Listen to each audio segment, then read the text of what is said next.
หวังถนนชีวิตเปลี่ยวร้างแสงไฟส่องทางคือเธอยามเหงาเมื่อได้คิดถึงแรงใจเพิ่มขึ้นเสมอ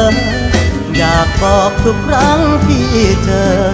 รักเธอได้ยินหรือเปล่านั่งสบตา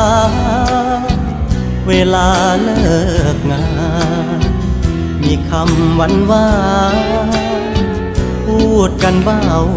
เบา